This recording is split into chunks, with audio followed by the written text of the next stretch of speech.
आइए जी दोस्तों, नमस्कार। कैसे हैं आप लोग। मैं रविकांत त्रिपाठी हाजिर हूँ आपके सामने एक नई वीडियो को लेकर के अपने इस वीडियो लाइब्रेरी में। और आज का हमारा टॉपिक है 8वां पाठ संस्कृत से सुभाषित रत्नानी।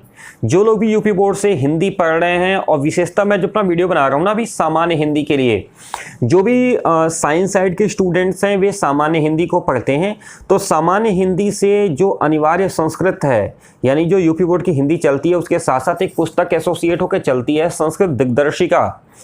तो ये जो संस्कृत दिग्दर्शिका पुस्तक है, इससे 8वां पाठ यानी सुभाषित रत्नानी आज हमारे सामने है। बीच के 2 पाठ मैं छोड़ रहा हूँ, क्यों? क्योंकि वो हमारे सिलेबस में नहीं है, वो साहित्यिक हिंदी वाले लोग पढ़ते हैं। तो आइए शुरू करते हैं अपना 8वां पाठ सुभाषित रत्नानी। सुभाषित रत्नानी मतलब भाषा, मतलब होता है वाणी। सु मतलब सुंदर, रत्न यानी सुंदर वाणी के जो रत्न हैं, यानी सुंदर वाणी से संबंधित जो बातें हैं ना, वो बातें इस पाठ में लिखी हुई हैं। सुभाषित रत्नानी पाठ है। पाठ का जो हिंदी नाम होगा सुंदर बातें। सुभाषित मतलब होती है सुंदर बातें, रत्न का मतलब होता है रत्न। जैसे हम लोग अंगूठी में पहन लेते हैं, माला में पहन लेते हैं, अच्छी अच्छी जो धातुएं होती हैं, इन्हें रत्न कहते हैं। मतलब सुंदर भाषा के जो रत्न है ना, उन्हें कहा जाएगा सुभाषित रत्नानी। मेरा परिचय आप लोग जानते हैं, मैं Ravikant Tripathi, administrative officer, lecturer Hindi, युग निर्माण इंटरमीडिएट कॉलेज देवरिया, खास देवरिया, और आपके साथ हूं। और आइए शुरू करते हैं सुभाषित रत्नानी। शुरू करने के पहले छोटा सा रिक्वेस्ट, प्लीज हमारे इस चैनल को सब्सक्राइब कर लीजिएगा, और यदि हमारा वीडियो अच्छा लगता है तो हमारे इस वीडियो को लाइक जरूर कर लीजिएगा। जहां कहीं कोई वर्ड फंसेगा उस वर्ड को आप हमको कमेंट बॉक्स में दीजिए, पर्सनल व्हाट्सएप करिए, मैं उसका as soon as possible reply देने का प्रयास करूंगा। मैं हमेशा आपके साथ हूं। अच्छे नंबरों की मंगल कामना के साथ आगे बढ़ते हैं। और आइए, पहला श्लोक मैं पढ़ूंगा, फिर उसका अर्थ बताऊंगा, फिर दूसरा, फिर तीसरा, ऐसे करके एक श्लोक पर हम लोग पढ़ेंगे और हर श्लोक का अर्थ यहां पे डिराइव करेंगे। बहुत सारे लोगों के कमेंट्स मेरे पास आ रहे हैं कि सर क्वेश्चन आंसर करा दीजिए, और ये है वो। देखिए, मैं क्वेश्चन आंसर के लिए कोई वीडियो ना तो बनाता हूं ना बनाने वाला हूं। क्वेश्चन आंसर आप लोग अपने मन से करिए, और जहां दिक्कत आती है वो हमसे पूछिए, मैं उसका जवाब देता हूं, ठीक है। बाकी व्याख्या मैं आपको समझा रहा हूं, इस व्याख्या के बल पे सारे क्वेश्चन आंसर बहुत आसानी से आपके हो जाएंगे। आइए, पहला श्लोक कहती है हमारी पुस्तक कि भाषा सुमुख्या मधुरा दिव्या गिरवाण भारती तस्या ही मधुरम काव्यम तस्मादपि सुभाषितम। भाषासु, भाषाओं में, मुख्या यानी जो प्रमुख है, कौन? दिव्य, मधुर, गिरवाण भारती। गिरवाण भारती संस्कृत भाषा। भाषाओं में जो सबसे मुख्य है, सबसे मधुर है, सबसे दिव्य है, वह संस्कृत है। यानी भाषाओं में सबसे सुंदर, सबसे मधुर, यानी भाषाओं में सबसे सुंदर, सबसे मधुर, सबसे अच्छी और एकदम दिव्य। दिव्य का मतलब होता है कि जिसमें बहुत सारी विशेषताएं हों जो सामान्य अवस्था में नहीं मिल सकती, ऐसी सभी विशेषताओं से संपन्न अगर कोई भाषा है तो वो कौन है? संस्कृत है। तस्या ही मधुरम काव्यम, और उसमें भी मधुर क्या है? काव्य। यानी जो भाषा है ना, उसमें सबसे मधुर भाषा अगर कोई है तो संस्कृत है। और तस्यापि मधुरम काव्यम, और उसमें भी जो मधुर है वो काव्य है। और तस्मादपि सुभाषितम, और उसमें भी जो सुंदर है वह सुभाषित है। तस्माद अपि, उसमें भी, यानी सबसे सुंदर, सबसे मधुर, सबसे दिव्य भाषा है संस्कृत। संस्कृत में सबसे मधुर है काव्य, और काव्य में भी सबसे मधुर है सुभाषित यानी सुंदर वचन। यानी संस्कृत भाषा में जितने भी श्लोक लिखे गए हैं उसमें से सभी श्लोक क्या हैं? सुभाषित हैं, सुंदर वचनों को रखने वाले हैं। देखिए, पहला श्लोक सुभाषित शुरू होता है, सुखार्थिनः कुतो विद्या कुतो विद्यार्थिनः सुखम सुखार्थी वा त्यजेद विद्याम विद्यार्थी वा त्यजेत सुखम। सुखार्थिना कुतो विद्या, जो सुखार्थी है, जो सुख को चाहने वाला है, अर्थी मतलब चाहने वाला, जो सुख का अर्थी है, जिसे सुख चाहिए, कुतो विद्या, उसके लिए विद्या कहाँ है? और जिसको विद्या चाहिए उसके लिए सुख कहाँ है? सुखार्थिना वा कुतो विद्या, सुखार्थी के लिए विद्या कहाँ? और विद्यार्थी वा कुतो सुखम, और विद्यार्थी के लिए सुख कहाँ है? सुखार्थी वा त्यजेद विद्याम, यदि सुखार्थी है, यदि उसको सुख चाहिए तो उसे विद्या छोड़ देना चाहिए। और विद्यार्थी वा त्यजेत सुखम, और यदि उसे विद्या चाहिए तो उसे सुख छोड़ देना चाहिए। जो सुख को ढूंढने वाला है, जो सुख को चाहने वाला है, उसको विद्या से कोई मतलब नहीं है, और जिसको विद्या चाहिए उसको सुख से कोई मतलब नहीं होना चाहिए। तो यदि अगर आपको सुख चाहिए तो विद्या छोड़ दीजिए, और यदि आपको विद्या चाहिए तो सुख छोड़ दीजिए। अगला श्लोक कहता है, जलबिंदु निपातेन क्रमशः पूर्यते घटः सह हेतु सर्व विद्यानां धर्मस्य धनस्य च। जल बिंदु निपातेन, जल की बूंद गिराने से, जल बिंदु जल की बूंद निपातेन गिराने से, कैसे, क्रमशः लगातार, पूर्यते घटः घड़ा पूर्ण हो जाता है, यानी बूंद बूंद करके घड़ा भर जाता है। बूंद बूंद करके अगर जल का बूंद गिराया जाए, जल बिंदु निपातेन, जल की बूंद लगातार गिराई जाए तो घड़ा भर जाता है। स हेतु, यही हेतु है, यही कारण है, किसका, सर्व विद्यानाम धर्मस्य धनस्य च, सभी विद्याओं का, सभी धर्मों का और सभी धनों का। यानी अगर आपको विद्या चाहिए तो क्रमशः लगातार धीरे धीरे करके सफलता प्राप्त करनी होगी।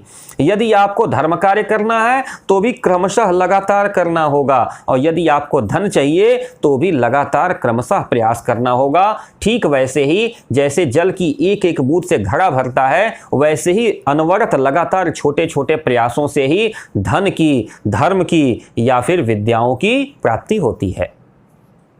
अगला श्लोक कहता है, काव्यशास्त्र विनोदेन कालो गच्छति धीमताम व्यसनेन च मूर्खाणाम निद्रया कलहेन वा। कहते हैं, श्लोक का अर्थ देखेंगे, काव्य शास्त्र विनोदेन, काव्य और शास्त्र के विनोद से, विनोद का मतलब होता है हास परिहास बातचीत आनंद, विनोद का मतलब हास परिहास बातचीत आनंद। काव्य और शास्त्र की बातचीत करने से कालो गच्छति, समय बीतता है, किसका, धीमताम, बुद्धिमानों का। धी मतलब होता है बुद्धि, धीमताम बुद्धिमान, जो बुद्धिमान लोग होते हैं ना, उनका कालः गच्छति, उनका समय जाता है, कैसे, काव्य और शास्त्र की बातचीत करने से।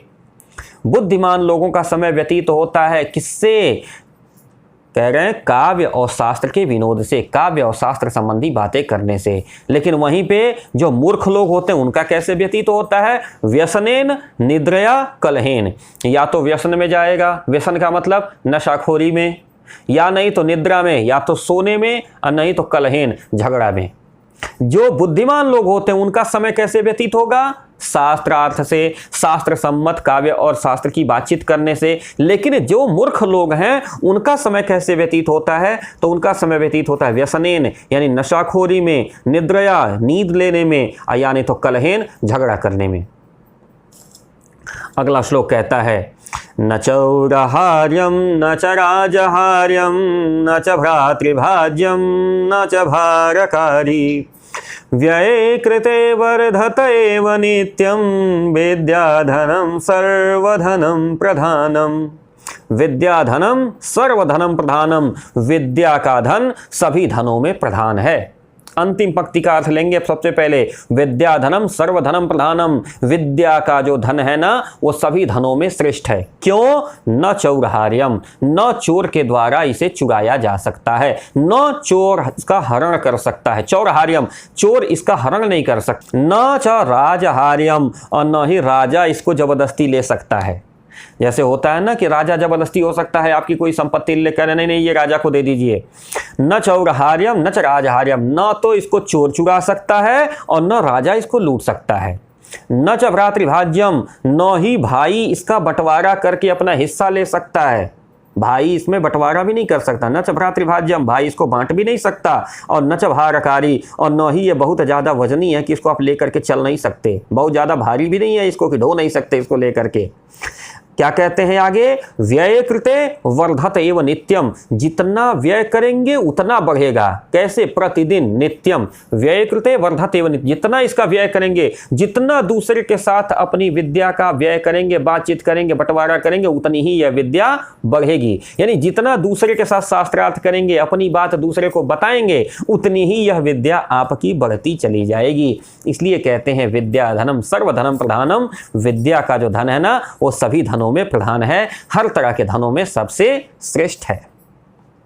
आइए अगला श्लोक कहते हैं, परोक्षे कार्य हंतारम प्रत्यक्षे प्रियवादिनम वर्जये तादृशम मित्रम विषकुंभम पयोमुखम।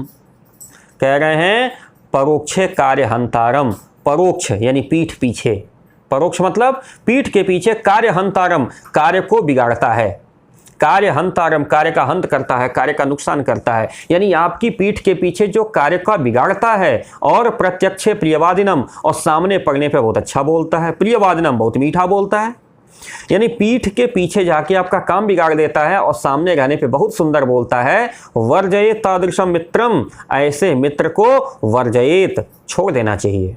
वर्जयेत तादृशम मित्रम, ऐसे मित्र को छोड़ देना चाहिए। कैसे छोड़ देना चाहिए? ठीक वैसे ही जैसे विष कुंभम पयोमुखम, एक ऐसा घड़ा, कुंभ मतलब होता है घड़ा, जो विष से भरा हुआ हो लेकिन मुख पे उसके अमृत हो। पय मतलब होता है अमृत, यानी अमृत जिसके मुंह पे हो लेकिन पूरे घड़े में विष भरा हो, यह मित्र बिल्कुल वैसे ही होता है। इसलिए ऐसे मित्र को हमेशा छोड़ देना चाहिए। अगला श्लोक कहता है, उदेति सविता ताम्रस्ताम्र एवास्तमेति च संपत्तौ च विपत्तौ च महतामेक रूपता। उदेति सविता ताम्र, सविता सूर्य, सूर्य का एक नाम सविता है। उदेति सविता ताम्र, जब सूर्य उदय होता है ना तो ताम्र के कलर का, यानी तांबे के कलर का होता है, सुंदर कलर होता है सुबह सुबह का। जब सूर्य उगता है तो तांबे के कलर का होता है। उदेति सविता ताम्र, जिस समय सूर्य उदय होता है वो तांबे के कलर का होता है। और ताम्र एवास्तमेति च, और जब वो अस्त होता है तब भी उसी तांबे के कलर का हो जाता है। यानी जिस स्वर्ण कलर का वह सुबह होता है उसी स्वर्ण कलर का शाम को भी हो जाया करता है। तो कहते हैं संपत्तौ च विपत्तौ च महताम एक रूपता। जो महताम, जो श्रेष्ठ लोग हैं, महान लोग हैं, उनको संपत्ति में और विपत्ति में एक रूपता दिखाई देती है। यानी जब वो संपत्ति पाते हैं, यानी जब उनको लाभ होता है तब भी वो बहुत ज़्यादा अहंकार नहीं करते, और जब विपत्ति में होते हैं, नुकसान हो जाता है, तब भी बहुत ज़्यादा शोक नहीं करते। यानी जो महान लोग होते हैं ना, वो संपत्ति में और विपत्ति में दोनों ही स्थितियों में समान भाव से रहते हैं। ठीक वैसे ही जैसे सूर्य उगते समय भी और डूबते समय ही दोनों तरह से एक ही रंग का हो जाया करता है। अगला श्लोक कहते हैं, वेद्या विवादाय धनम मदाय शक्ति परेशान परिपीडनाय खलस्य साधो विपरीतमेतद् ज्ञानाय दानाय च रक्षणाय। जो मूर्ख लोग होते हैं उनकी विद्या किस काम में आती है? विवादाय, विद्या विवाद के लिए। विद्या किस काम में आती है? विवादाय। धन किस में खर्च होता है? मदाय, अहंकार में। मद का मतलब होता है अहंकार। धन किस में खर्च हो जाता है? अहंकार में खर्च हो जाता है। और शक्ति परेशान परिपीडनाय, दूसरे लोगों को पीड़ा देने में खर्च हो जाती है। जो मूर्ख लोग होते हैं, कहते हैं नीचे खलस्य, खलस्य मतलब मूर्खों की, खलस्य मतलब मूर्ख की विद्या किस में खर्च हो जाती है? कहते हैं ना सबसे पहला विवादाय, विवाद में खर्च हो जाती है।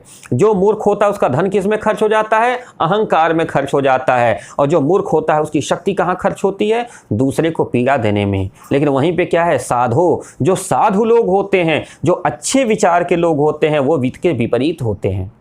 किसके विपरीत होते हैं? खलस्य, मूर्खों के। जो खलस्य दुष्ट लोग होते हैं उसके विपरीत होते हैं। कौन? साधु लोग। क्या करते हैं? इनकी जो विद्या होती है, क्योंकि विद्या शब्द पहले ही आया है, उसी का अर्थ फिर हम ले रहे हैं। वह विद्या कहाँ खर्च होती है? कह रहे हैं ज्ञानाय, ज्ञान के लिए। धन कहाँ खर्च होता है? दानाय, दान के लिए। और शक्ति कहाँ खर्च होती है? रक्षणाय, रक्षा के लिए। जो दुष्ट लोग होते हैं उनकी विद्या किस लिए होती है? विवाद के लिए होती है, झगड़ा करने के लिए होती है। धन अहंकार के लिए होता है और शक्ति दूसरे को पीड़ा पहुंचाने के लिए होती है। लेकिन इसके विपरीत जो साधु लोग होते हैं उनकी विद्या किस लिए होती है? ज्ञान अर्जन के लिए होती है। उनका जो धन होता है वो दान के लिए होता है, और जो उनकी शक्ति होती है ना, वह दूसरों की रक्षा के लिए होती है।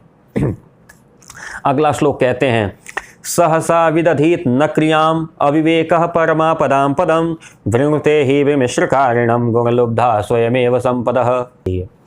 कहते हैं सहसा विदधीत न क्रियाम, एकाएक क्रिया को विदधित नहीं करना चाहिए। न मतलब नहीं, विदधित मतलब करना चाहिए, क्रिया मतलब कार्य, सहसा मतलब अचानक, अचानक किसी कार्य को नहीं करना चाहिए। सहसा विदधित न क्रियाम, अर्थात बिना विचारे, बिना सोच विचार किए किसी कार्य को नहीं करना चाहिए। अविवेकः परमापदाम पदम, कैसे? अविवेकः परम आपदाम पदम, क्योंकि अविवेक होता ना परम आपदा का कारण बनता है। अगर अविवेक रूप से आपने काम कर लिया, बिना सोचे विचारे काम कर लिया, तो परम आपदाम पदम, परम आपदा बने सर्वश्रेष्ठ विपत्ति जो होती है वो आपके ऊपर आ सकती है। यानी अचानक बिना सोचे समझे किसी काम को नहीं करना चाहिए, नहीं तो सर्वश्रेष्ठ विपत्ति परम आपदा आपके ऊपर आ सकती है। तो करना क्या चाहिए? नीचे वाली लाइन देखते हैं, वृणुते ही विमिश्रकारिणम गुणलिब्धा स्वयमेव संपदः। गुणलिब्धा संपदः, जो गुण के लोभी जो संपत्तियां होती है ना, वो विमिश्रकारिणम, जो विमिश्रकारी लोग होते हैं। विमिश्रकारी लोग कौन से होते हैं? जो सोच विचार के काम करते हैं, उनका स्वतः वर्ण कर लेती हैं। वृणुते वर्ण कर लेती हैं। जो गुण लुब्धा संपत्तियां हैं, ऐसी संपदाएं हैं जो गुण के स्वीकार करने वाली हैं, वे संपदाएं विमिश्रकारी लोग जो विचार करके कार्य करते हैं, ऐसे लोगों का स्वयं वर्णन कर लेती हैं, स्वयं उनके पास चली जाती हैं। अगले श्लोक देखेंगे, वज्रादपि कठोराणि मृदोनि कुसुमादपि लोकोत्तराणि चेतांसि को नो विज्ञातुमर्हति। जो वज्र के समान कठोर और पुष्प के समान मुलायम होता है। वज्रादपि कठोराणि, वज्र भी कठोर है, जिसके यानी कठोरता की परिभाषा जिसके साथ वज्र बन रहा है। कठोरता की परिभाषा कौन बन रहा है? वज्र। यानी जो वज्र के समान कठोर हृदय वाला है और आवश्यकता पड़ने पर पुष्प से भी मुलायम हृदय वाला बन जाता है, ऐसे लोगों को कौन जान पाएगा? यह श्लोक कहता है। पहला पंक्ति क्या कहती है? वज्रादपि कठोराणि, वज्र से भी कठोर, और आगे क्या आता है? कुसुम से भी मुलायम, मृदोनि च कुसुमादपि, और कुसुम से भी मृदु यानी मुलायम, लोकोत्तराणाम चेतांसि, ऐसे लोग लोकोत्तर होते हैं। लोकोत्तर मतलब इस लोक से ऊपर होते हैं, यानी वो देवत्व को प्राप्त कर लेते हैं। को तो विज्ञातुमर्हति, ऐसे लोगों को कोई जान नहीं पाता। यानी जो लोग संपत्ति और विपत्ति में एक समान रहते हैं, लाभ और हानि को अलग अलग नहीं समझते, हमेशा दूसरे की मदद करते हैं और आवश्यकता पड़ने पर वज्र से भी कठोर हो जाते हैं, आवश्यकता पड़ने पर पुष्प से भी मुलायम हो जाते हैं, ऐसे लोग साधारण नहीं कहे जाते। ऐसे लोग क्या होते हैं? लोकोत्तर। ऐसे लोगों को लोकोत्तर कहा जाता है। लोकोत्तर का मतलब होता है लोक से ऊपर, यानी जिनके अंदर देवत्व आ गया हो, जिनको देवता के बराबर मान लिया गया हो। चेतांसी, जाना जाता है। कौतु विज्ञातुम अर्हति, कौन इसको जान सकता है? विज्ञातुम अर्हति, किसके अंदर इतनी अर्हता है कि उनको जान पाएगा? अर्थात ऐसे लोगों का मिलना दुर्लभ है। आगे वाला श्लोक कहता है, प्रीणाति यः सुचरितैः पितरं सपुत्रो यदभर्तुरेव हितमिच्छति तत्कलत्रं तन्मित्र आपदि सुखे च समक्रियं यद् एतत्त्रयं जगति पुण्यकृतौ लभन्ते। तीन चीजें दुनिया में बहुत ही पुण्यात्मा लोगों को ही प्राप्त होती हैं। अंतिम पंक्ति कह रही है, एतत्त्रयम्, यह तीन चीजें जगत यानी संसार में पुण्यकृतौ लभन्ते, जो बहुत पुण्य कर्मा लोग होते हैं उन्हीं को प्राप्त होती हैं। कौन कौन सी तीन चीजें? पहली पंक्ति में कहता है, प्रीणाति यः सुचरितैः पितरं सः पुत्रः, एक ऐसा पुत्र, सपुत्रः, वह पुत्र जो प्रीणाति प्रसन्न करता है, पितरम पिता को, सुचरितैः सुंदर आचरण से, वह पुत्र जो सुंदर आचरण से अपने पिता को प्रसन्न कर ले, वह पुत्र बड़ा दुर्लभ होता है। दूसरी पंक्ति कहती है, यद भर्तुः एव हितमिच्छति तत्कलत्रम, ऐसी पत्नी जो अपने पति के हित की कामना करे। कह रहे हैं यद भर्तुः एव, जो भर्तु मतलब होता है पति, जो उसका भरण पोषण करे, इसलिए भर्ता शब्द आता है पति के लिए संस्कृत में। तो कहता है यद भर्तुरेव हितमिच्छति, जो हमेशा पति के हित की इच्छा करती है, तत्कलत्रम, ऐसी पत्नी, कलत्र मतलब होता है पत्नी। यानी पहली कौन सी चीज दुर्लभ है? जो अपने सुंदर आचरण से पिता को प्रसन्न कर ले, ऐसा पुत्र, जो हमेशा पति के हित की बात सोचे, ऐसी पत्नी। और तीसरा कहता है तन मित्र आपदि सुखे, वह मित्र जो आपदा में और सुख में, माने आपदा में भी और सुख में भी च समक्रियम, यदि समान कार्य करे, वह मित्र जो आपकी विपत्ति में भी और आपकी संपत्ति में भी दोनों में समान भाव से उपस्थित हो। ऐसा न हो कि संपत्ति आवे तो मिल जाए, विपत्ति आवे तो भाग चले, नहीं। ऐसा मित्र जो संपत्ति और विपत्ति दोनों में, कह रहा है तन मित्र आपदि, वह मित्र जो आपदा में और आगे कहते हैं सुखे च, और सुख में भी समक्रियम समान हो। यह तीन चीजें संसार में बड़े पुण्यात्मा लोगों को लभन्ते प्राप्त होती हैं। अगला श्लोक कहते हैं, कामान दुग्धे विप्रकर्ष लक्ष्मी कीर्तिं सूते दुष्कृतं याहिनस्ति शुद्धा शांता मातरं मंगलानां धेनु धीरासु नृता वाचमाहुः। इस श्लोक को पहले साधारण अर्थ में देखें, क्योंकि थोड़ा सा श्लोक यह दार्शनिक हो गया। हम इसका शाब्दिक अर्थ अगर देखें तो कहते हैं कामान दुग्धे विप्रकर्षत्य लक्ष्मी, जो कामनाओं का दोहन कर लेती है, यानी हमारे मन में जो कामनाएं हैं, जो इच्छाएं हैं, उनको मार डालती है, और विप्रकर्षत्य, और जितने भी तरह की दुर्भावनाएं हैं सबका कर्षण कर लेते, खींच करके बाहर कर देती है। लक्ष्मी कीर्तिम, यानी लक्ष्मी और कीर्ति यानी यश कीर्ति जो प्रतिष्ठा है ना, सूतम, इसको धीरे धीरे बढ़ाती है, और दुष्कृतम या हिनस्ती, और जितने भी गलत आचरण है, दुष्कृतम जो दुर्भावनाएं हैं, उसको मार डालती है। जितने भी तरह के शुद्ध, शांत और मंगलमय भावनाएं हैं, सबकी यह माता है। धेनु धीरा और सुनृताम वाचमाहु, सुंदर वाणी, वाचमाहु मतलब सुंदर वाणी जो होती है, कामधेनु गाय की तरह होती है, जो बहुत ही धैर्यवान होती है और सर्वत्र मंगल को प्रदान करती है। अगला श्लोक देखेंगे।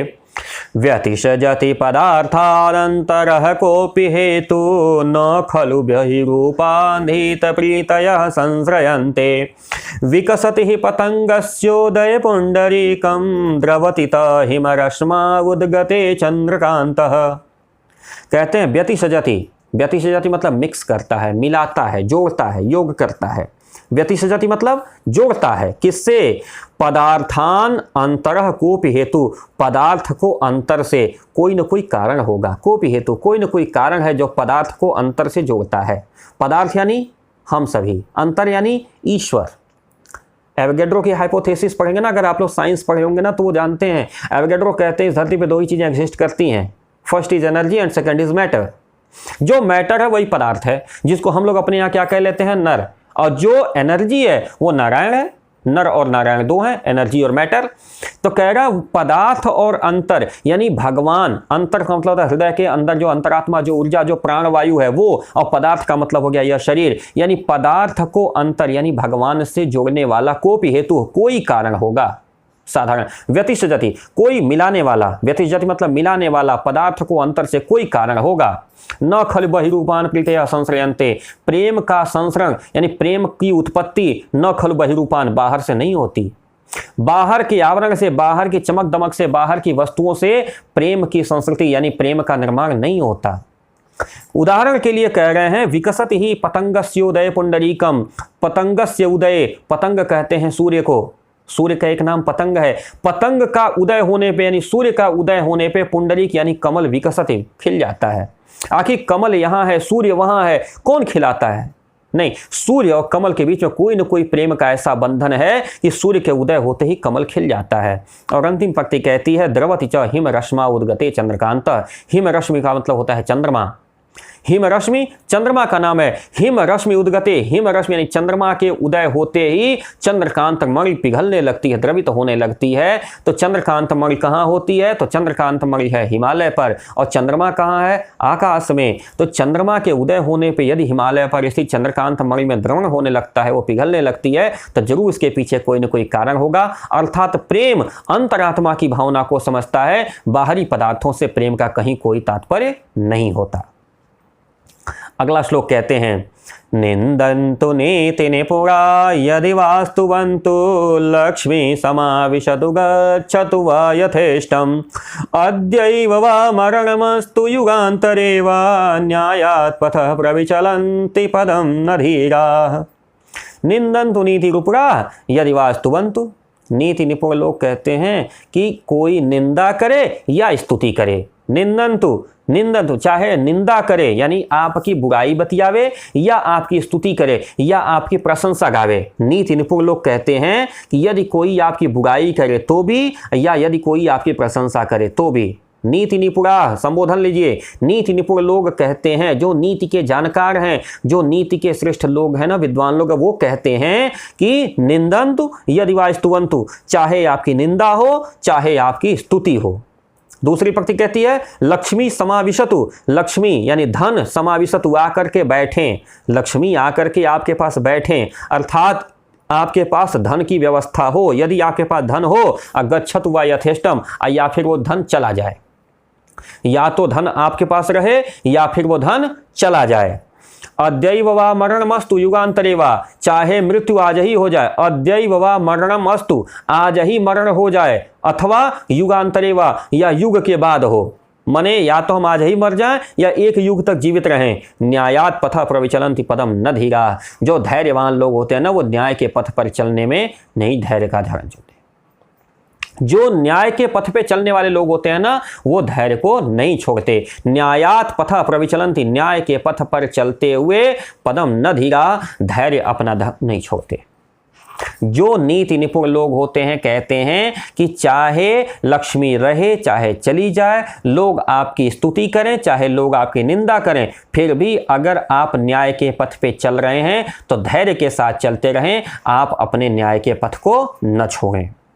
और अंतिम श्लोक है इस पाठ का, कहते हैं ऋषयो राक्षसी माहु वाचन मुद्दत्त दृप्तयो सयोनि सर्ववैराणाम साहि लोकस्य निर्वृतिः। ऋषयो राक्षसीम आहु वाचन मुद्दत्त दृप्तयोः, वाचम उन्मत्त दृप्तयोः, कैसे? वाणी, वाचम यानी वाणी, उन्मत्त जिसमें आवेश हो, दृप्तयोः जिसमें दर्प यानी अहंकार हो। वाचम ऐसी वाणी जिसमें उन्मत्तता हो, जिसमें आवेश हो, जिसमें शोर हो, बहुत तेज तेज चिल्ला चिल्ला बोल रहा हो, ऐसी वाणी, अथवा जिसमें अहंकार हो, ऐसी वाणी को ऋषियों ने राक्षसी कहा है। ऋषयो राक्षसीम आहु, आहु मतलब कहा है, राक्षसी कहा है। किसको? ऐसी वाणी जिसमें उन्मत्तता हो और दर्प हो। कहते हैं ऋषयो राक्षसी माहु, ऋषियों ने कहा कि राक्षसी है वो। कौन सी चीज? ऐसा वाच जो उन्मत्त है और दर्प युक्त है, ऐसी वाणी जिसमें अहंकार है और ऐसी वाणी जिसमें आवेश है। स योनि सर्व वैराणाम, वो सभी वैरों की जन्मस्थली है। योनि मतलब होता है जन्मस्थली, जहां से हमारा जन्म होता है। स योनि सर्व वैराणाम, हर तरह के वैर, हर तरह के झगड़े की जड़ है वो। साही लोकस्य निर्वृति, और वह पूरे लोक को बर्बाद करती है। यानी अगर वाणी में आपकी आवेश है, यदि आपकी वाणी में अहंकार है, तो समझिए कि हर तरह के झगड़े की वो जड़ है, और ऋषियों ने इसको राक्षसी कहा है। और पूरे संसार में वैर का एकमात्र केंद्र है, पूरे संसार में एक दूसरे से अलग थलग ये कर देती है। तो ये सारे श्लोक जो थे वो सुभाषित के श्लोक थे। हमारा 8वां पाठ था सुभाषित रत्नानि। मुझे लगता है कि ये पाठ आपको अच्छे से समझ में आया होगा। फिर भी अगर आपको नहीं आता है तो प्लीज़ आप हमको कमेंट बॉक्स में दे सकते हैं। स्पेसिफिक किसी वर्ड का मीनिंग नहीं समझ में आता या कोई सेंटेंस नहीं समझ में आता, आप हमको बताइए, मैं आपको जवाब देने का प्रयास करूंगा। चलिए तैयारी करते हैं अगले वीडियो की। आप लोग इसका क्वेश्चन आंसर कर लीजिएगा, जहां समस्या आएगी मुझे बताइएगा। चलते चलते मेरे चैनल को सब्सक्राइब करने के लिए एक बार फिर से रिक्वेस्ट है, हमारे वीडियो को लाइक कर लीजिएगा। और फिर मिलते हैं जल्दी, मैं तैयारी करता हूं अगले वीडियो की। जल्दी ही मिलते हैं। नमस्कार, सत श्री अकाल, जय।